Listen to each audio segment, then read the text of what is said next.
नमो तस् भगवतो अरहतो सम्मा संबुद्दस्स साधु साधु साधु।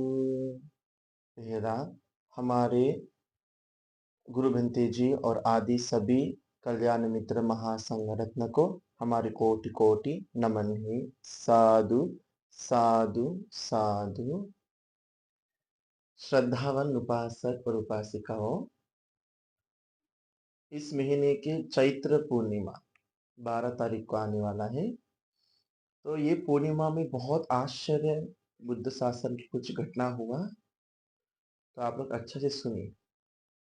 भगवान बुद्ध जी जब जेतवनारायण मतलब भारत में श्रावस्ती में रहते समय पर बिहार में जो अनाथ पिंडिक में बना हुआ विहार था, वहां पर रहते समय भगवान बुद्ध जी के एक सम्मा संबुद्ध लोगों के एक सुंदर हैबिट है, उनकी एक हरकत थे कि हर रोज सुबह करुणा समापत्ति मतलब करुणा आँखा से करुणा नेत्र से ये दुनिया में देखता है कि आज मैं किसको धर्म बताऊं, आज कितना लोग होगा कि निर्वाण के रास्ते में आएंगे, आज कितना लोगों का कल्याण होगा करके देखता है। बुद्ध की करुणा, भगवान बुद्ध जी का आश्चर्य करुणा। तो उस दिन भगवान बुद्ध जी ने देखा श्रीलंका द्वीप में, ये भारत के सागर के हम मोती करके कहता है, तो श्रीलंका द्वीप में चूलोदर और महोदर करके दो नागराज, ये दोनों नागराज बहुत बड़ा युद्ध होने वाला था। वो भी एक कुर्सी के लिए, वो आसन के लिए। वे पूरा हीरा मोती चांदी से सजावट किया, बहुत सुंदर आसन, उसके लिए युद्ध होने वाला था। तो तथागत सम्मा संबुद्ध भगवान बुद्ध जी रिद्धि से वहां पर जाता है। जाते समय पर वे विहार के पास में एक पेड़ था, तो वे पेड़ के एक वृक्ष देवता वहां, वे वृक्ष को उठा के भगवान बुद्ध जी को एक छत्र के समान भगवान बुद्ध जी के पीछे पीछे लेकर गए। और बाद में भगवान बुद्ध जी वहां पर जाने के बाद भगवान बुद्ध जी ने सभी लोगों को रिद्धि, अपने रिद्धि सिद्धि से दिखा के लोगों, वे नागराज सभी लोगों को धर्म बताया, जाति का कहानी बताया। एक साथ मिल के रहना चाहिए। हम सबसे ज्यादा जीवन में हम मिलजुल के नहीं रह सकते, क्योंकि हमारे सोच अलग अलग होने के कारण, हमारे हरकत अलग अलग होने के कारण, हमारी क्रिया हमारी वाणी अलग अलग होने के कारण हम एक समान नहीं रह सकता। पर भगवान बुद्ध जी बोलता है, खुद को उदाहरण लेके कोई जिएंगे तो वो एक समान जी सकता है। खुद को उदाहरण लेना चाहिए।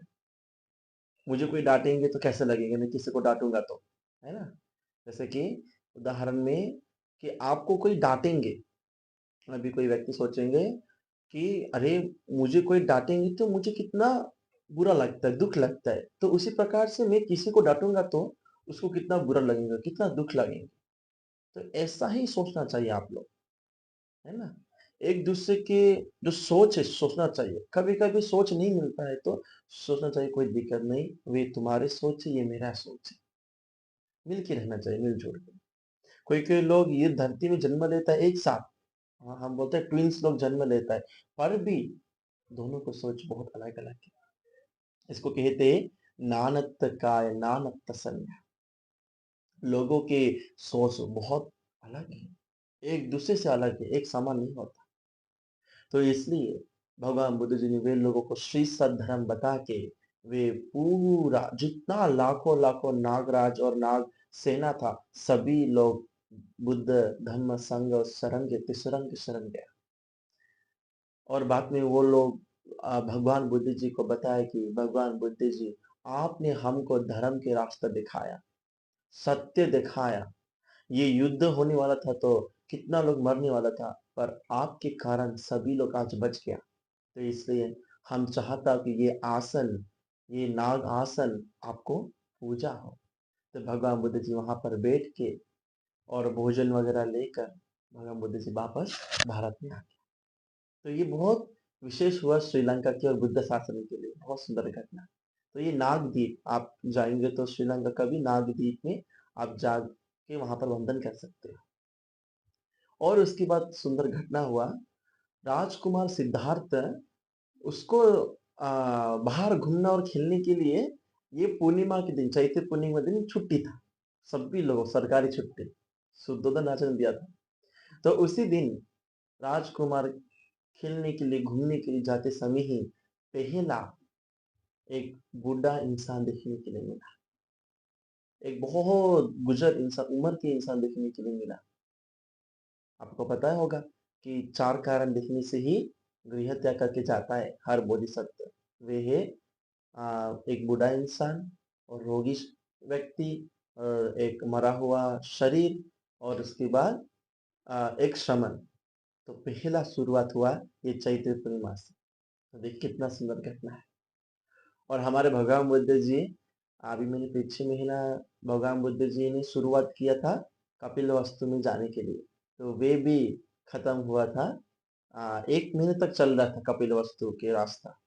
तो भगवान बुद्ध जी की जो कपिलवस्तु के चारिका शुरुआत हुआ था, वे चारिका ये चैत्र पूर्णिमा से ही समाप्ति हुआ। तो बुद्ध शासन में बहुत आश्चर्य घटना के भरा हुआ ये सुंदर चैत्र पूर्णिमा है। आप लोग उपवास धारण कीजिए, सुबह उठ के उपवास धारण करना भगवान बुद्ध जी ने बताया। बूढ़ा होने तक मत रहना। लोग, बहुत लोग ये बोलते हैं, अरे हम अभी तो पढ़ाई लिखाई करना, जॉब करना, पैसा कमाना समय है, शील वगैरह हम बाद में देख लेंगे करके लोग बोलता है। पर आप छोटा उम्र से शील लेना चाहिए। आपके घर में बच्चे लोग होगा, उनको उपवास देने के लिए सिखाइए। ये बहुत बड़ा एक पुण्य के मौका मिलता है आपको, क्योंकि आप लोग बुद्ध शासन में जन्म लिए हो। बुद्ध शासन के, जब बुद्ध शासन नहीं होता उस समय पर जन्म लेने से आप लोग को धर्म कुछ नहीं मिलता।